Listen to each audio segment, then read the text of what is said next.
있어요. 갈수록 태산이더라. 사실은 갈수록 더욱더 나빠졌어요. 제가 이혼 상담을 할 때 딱 그 얘기 먼저 합니다. 갈수록 태산이 될 수 있다. 그래서 중요한 것은 지금 이혼이 중요한 게 아니라 어떻게 지금 여기에서 문제를 제대로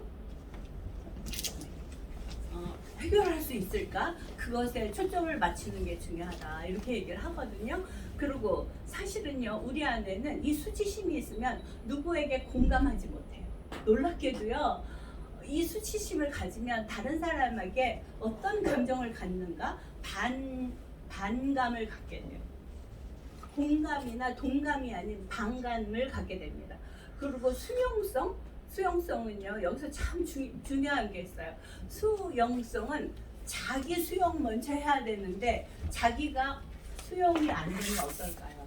타인도 수용이 안 됩니다. 그래서 사실은 오늘은 너무 중요한 날이에요. 이런 것들로부터 내가 해방될 수 있다면 우리는 관계를 제대로 할 수 있는 사람이 되는 것입니다. 인생에서 가장 중요한 게 뭘까요?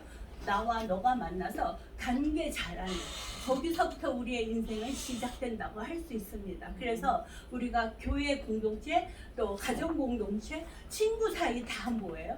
관계잖아요. 근데 그 관계가 우리는 항상 어렵습니다. 사실은. 그래서 그 어려운 것을 어떻게 할 것인가. 자, 우리의 자아 정체성, 내가 누구인가 하는 그 정체성은요, 우리의 그 역기능적 요소로서 만들어진다면 우리는 자아가 다른 데로 이렇게 편제되어 있는, 한 군데로 몰려 있는 거예요. 이런 사람 보셨을 거예요. 그러니까 너무나 어떤 극단적인 얘기를 자주 하는 사람, 자아가 편제되어 있는 거예요. 그 다음에 자아가 부실한 사람은 어떤 사람이에요? 항상 보면 다른 사람이 볼 때는 어딘가 좀 모자란 것 같은 느낌의 자아 부실을 가진 사람도 있습니다. 그러면 그 다음에 자아 부정은 뭐예요? 맨날 부정하는 거예요. 내가 내 선 자리 주변 다 부정하는 거예요. 이렇게 될 때 우리는 어떻게 될까요? 나의 정체성은 제대로 형성이 되지 않습니다. 여기서 여러분들이 나를 한번 바라보세요. 스스로를 나는 어디에 속해 있는가. 그랬을 때 사실은 이렇게 된 것이 다 무엇 때문에 그래요? 역기능적 요소 때문에 그렇게 된 것입니다. 그래서 우리가 앞으로 배울 텐데 역기능적 요소가 다 나쁜 거야 이렇게 할 수는 없어요. 역기능적 요소를 통해서 우리는 더 큰 것도 배울 수 있었는데 중요한 것은 우리는 역기능적 요소에만 눈이 맞춰져 있어요. 거기에만 골몰하고 있어요. 골몰무가 되어 있는 거예요. 다른 게 안 보이는 상태인 것이에요. 그래서 우리가 이제 과거의 경험은 똑같아요. 그렇지만 그 과거의 경험을 통해서 다른 것을 볼 줄 아는 눈을 갖는 것은 참으로 중요합니다. 여러분은 태어날 때부터 아주 중요한 경험이 있어요. 어떻게 태어났어요? 10달 동안 어머니 뱃속에 있었어요. 그걸 뭐라 그러냐면 태내기라고 합니다. 우리가 그 뱃속에서 어떤 걸 배웠을까요? 엄마하고 친밀감을 배워야 됐었죠. 그런데 저는 이런 사람 봤어요. 여자 경찰관인데 어려서 어머니가 자기를 이제 딸인 것 같아서 아니면 아이를 낳기 싫어서 어떻게 했어요? 그 아이를 거부한 거예요. 거절한 거예요. 그래서 거절하기 위해서 어떻게 했을까요? 옛날에는 어떻게 할 수가 없으니까 막 높은 데서 뛰어내리기도 하고 뭐 이상한 거 먹기도 하고 그랬는데 또 얘가 어떻게 됐어요? 악착같이 태어났어요. 그랬더니 그 위로 언니가 셋 있었는데 넷째 딸이잖아요. 그러니까 그 할머니가 자기를 갖다가 어떻게 했어요? 운목에다가 밀어놨어요. 그래갖고 3일 동안을 던져놨대요. 죽으라고. 그런데 어떻게 됐어요? 보니까 살아있는 거예요. 그래서 그 아이를 키웠다고 합니다. 제가요 너무 깜짝 놀란 게 미술 치료를 하는데 그 장면이 딱 나오는 거예요. 버려짐, 거절감. 근데 그 태내기의 여행 그거를 그대로 어쩌면 그렇게 잘 묘사했는지 몰라요. 그분이. 그래서 바로 얘기했어요. 당신은 태어날 때부터 거절감을 가지셨군요. 그랬더니 그 순간 너무 깜짝 놀라갖고 내가 말하지 않았는데 어떻게 하세요? 이렇게 얘기하더라고요. 사실은 우리는 그 그림을 그릴 때도요, 자기를 그림 안에 다 무의식적으로 표현하고 있습니다. 그래서 치료사는 그것을 보고 알 수가 있어요. 그래서 사실은 근데 저는 미술 치료를 하기 전에 더 중요한 게 있어요. 이러한 과정들을 통해서 내가 치유돼야 다른 사람을 치유할 수 있다는 것을 정확하게 알고 계셔야 됩니다. 그래서 우리는 사실은요, 태어날 때 그렇게 태어났어요. 그런데 그 다음에 아주 중요한 게 있어요. 그 부모가 나에게 젖도 잘 주고 나에게 막 공감도 잘 해줬어요. 그러면 그 아이는 어떤 마음을 가질까요? 아, 세상은 나를 환영하네. 그러니까 상대방을 나는 좋아할 수 있어 하는 신뢰감을 갖게 되는 거예요. 그런데 거기서 아무도 자기에게 그렇게 반응을 안 보이고 나쁜 엄마를 만났다면 그 아이가 가진 감정은 나쁜 감정밖에 없는 거예요. 사실은. 그런데 중요한 게 있어요. 제가 왜 이 얘기를 하냐면, 자, 우리는요, 감정을 이성보다 먼저 배운다는 것 아셔야 됩니다. 이게 참으로 중요합니다. 그래서 사실은 우리가 배운 그 감정이 어떻게 됐어요? 우리를 갖다가 중독적이고 충동적인 사람으로 만들었다는 거예요. 자, 보세요. 너무 무서운 거예요. 사실은 너무 그냥 지나갔어요. 그런데 그런 것 속에 나의 비밀이 있다는 거예요. 이런 말 들어보셨어요? 무엇이든지 잘하려면 기초가 든든해야 된다.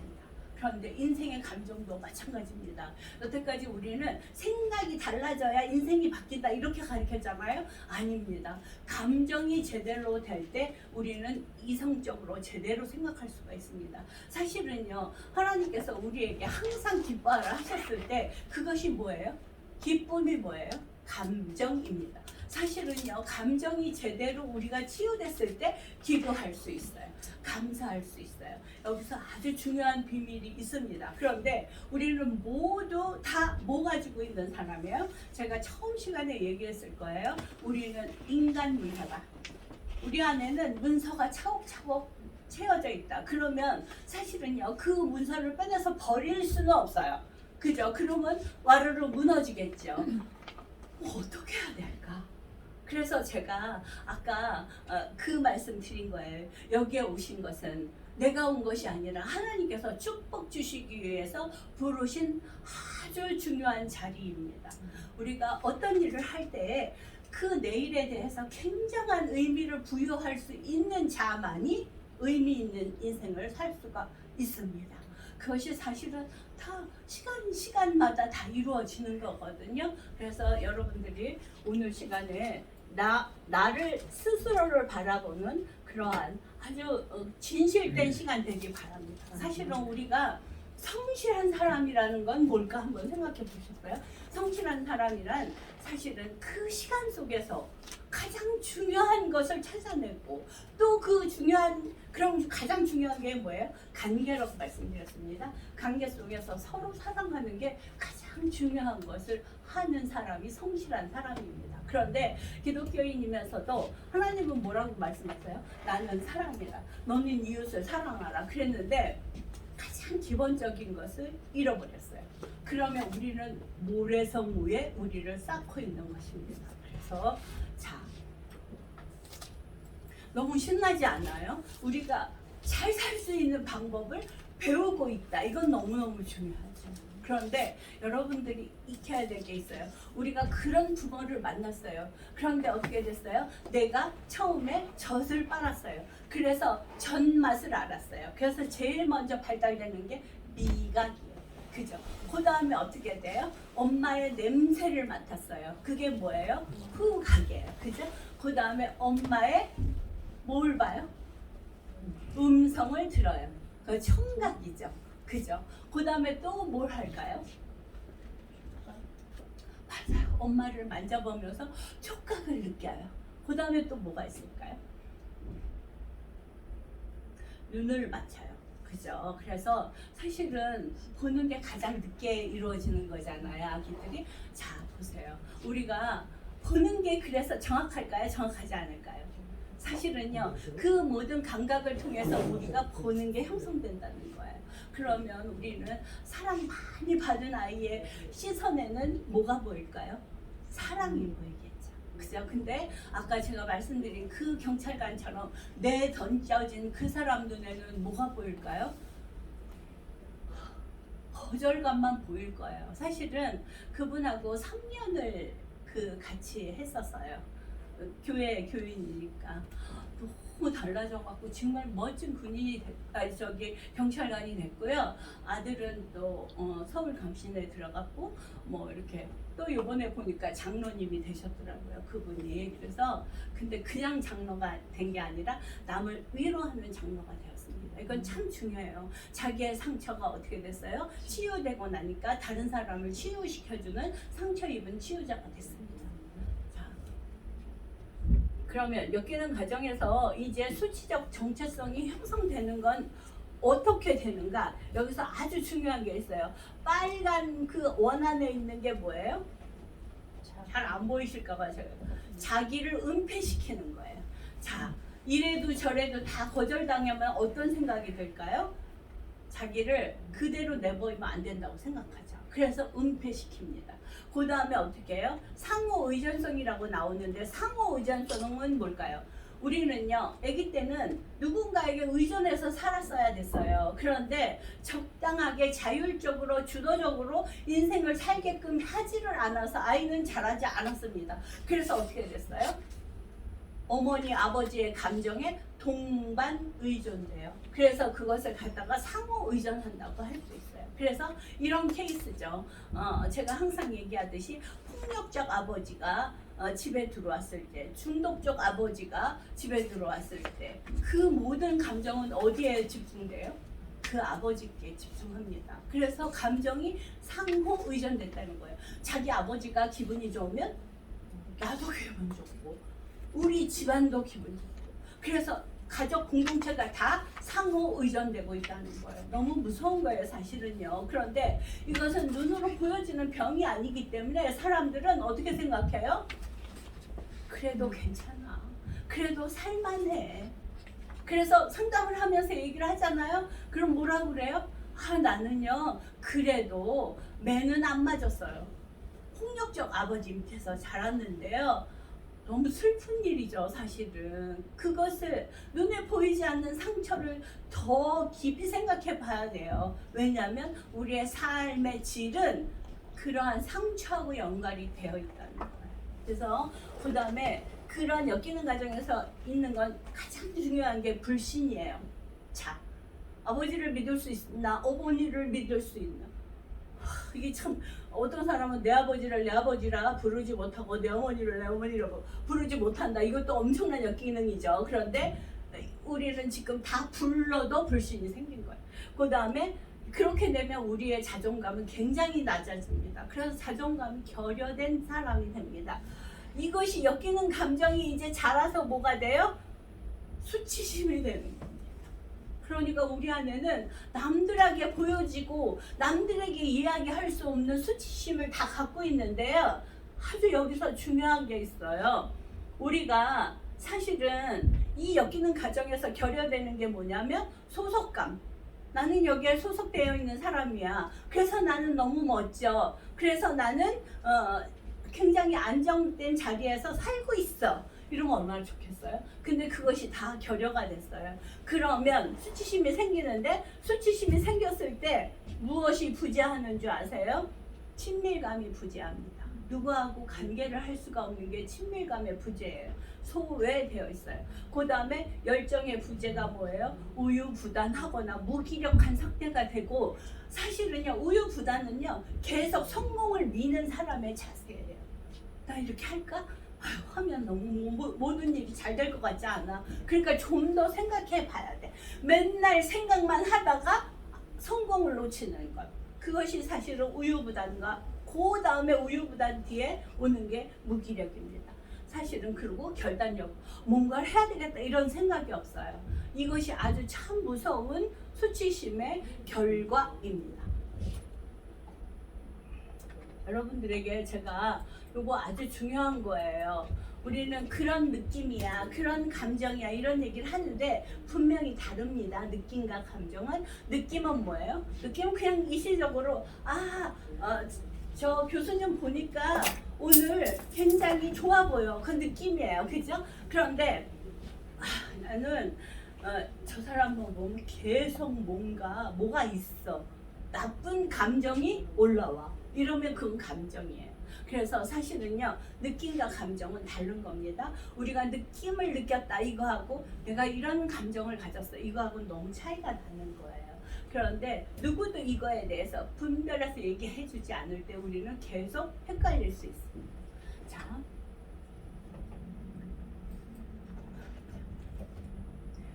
우리가 그래서 사실은요, 감정으로 이제 수치심을 생기는 것을 정서적 수치심이 형성된다고 하는 거예요. 그래서 사실은요, 이거는 아주 중요한 부분이 뒤에 나오는데요. 우리가 정서적 수치심이 생기면 부인하는 사람이 돼요. 뭐든지 다 부인해요. 아니야, 안 돼. 이렇게 하는 말을 자주 합니다. 여러분들이 가정에서나 교회 공동체 안에서 계속 부인만 하는 사람 보셨어요? 이거 아주 중요한 거거든요. 목사님께서 이런 일 합시다 그러는데 안 됩니다. 그건 틀렸습니다. 이딴 얘기만 계속해요. 그런데 그것도 대놓고 얘기 못하고 뒷공무니에서 사람들을 선동하는 것입니다. 그다음 왜 그럴까요? 열등감으로 가득 차서 내 말이 맥히지 않을 거야. 그러니까 뒤에 숨어서 하고 있어요. 그런데 그 사람의 마음속에는 공백이 너무나 많습니다. 감정이 가슴을 뻥뻥뻥뻥 뚫어놨어요. 그래서 우리는 이 가슴이 이렇게 얘기해요. 나는 항상 빈 가슴으로 사는 것 같아요. 그런 경험 하셨죠? 우리 빈 가슴으로 산다고 얘기해요. 그 다음에 그러다 보니까 우리에게 결론 뭐예요? 비밀이 너무 많아요. 사실은요, 이 정서적으로 수치심이 있는 사람은 이렇게 얘기합니다. 너한테만 얘기하는 건데 이렇게 되는 거야. 이건 비밀이야. 근데 한 사람한테 얘기했더니 전 교인이 다 알아요. 그건 비밀일 수 없는데 그러한 어리석음을 갖는다는 거죠. 어리석음인 거죠. 그러면 왜 그렇게 하냐면요, 사실은 정서적 수치심을 갖는 사람이 특징은 뭔지 아세요? 다 자기 자신도 남도 다 통제해야 된다고 생각합니다. 통제가 안 될 때 어떨까요? 뒷담화를 하는 것입니다. 내 말대로 좀 해줬으면 좋겠는데 나는 열등한 사람이니까 나서서 할 수도 없고, 그러면서 어떻게 해요? 통제가 안 될 때 굉장히 힘들어합니다. 여러분 이런 사람 보셨어요? 어떤 새로운 장소에 간다고 그러면 너무 좋은 자리를 가는 것도 10번 100번 생각하고 가는 사람. 왜 그런지 아세요? 그 자리에 가서 내가 주변을 통제할 수 있을까? 나라는 존재가 그들하고 어떻게 어울릴 수 있을까? 이런 거에 너무 신경 쓰다 보면 너무 좋은 자리에 쳐다봤거든 못 가요. 여러분들은 정말 지금 너무너무 복된 자리에 계신 겁니다. 그래서 사실은요, 통제하고 싶은 욕구는 어떻게 돼요? 좋은 관계를 만들지 못하고 망친다는 걸 잊지 마십시오. 그래서 여러분들이 이건 너무 좋은 일이야. 그러면 내가 가지 못하는 이유가 뭘까를 한번 생각해 보세요. 거기는 내 내면의 수치심이 잠재되어 있다는 거. 이해할 수 있으시죠? 네. 그다음에 그러면은 수치심은 도대체 뭐야? 수치심은요, 아주 중요한 게 있어요. 내가 어떤 사람이냐는 거에 대한 답이에요. 그것이 수치심이고, 죄책감은 뭐예요? 죄책감은 다른 사람을 내가 행동적인 일을 잘못했을 때 느끼는 게 죄책감이에요. 그런데 보통 사람들이 수치심과 죄책감이 잘 분리가 안 돼요. 그래서 뭔가 내가 이 일을 나쁜 일을 했으니까 내가 부끄러운 거야 이렇게 생각하잖아요. 그런데 그것보다도 사실은 내 안에 뭐가 있다? 수치심이 내재되어 있다. 이것이 너무나 사실은 중요한 것입니다. 그래서 수치심은 사실 내가 무엇을 해서 수치스러운 게 아니라 존재론적인 나는 누군가. 여러분에게 제가 이 수치심을 같이 나누는 이유가 있어요. 해답이 있기 때문입니다. 만약에 수치심을 내가 건드려 놨는데 해답이 없다 그러면 건드리지 않아요. 결과가 무서우니까. 그죠? 내가 쓰레기를 여기다 던져놨는데 쓰레기를 치워야 되잖아요. 치울 수 있는 방법이 있지 않으면 쓰레기를 어디다 갖다가 내놓겠어요. 그죠? 그러니까 우리는요, 사실은 방법이 있습니다. 그래서 더 열심히 들어주시기 바랍니다.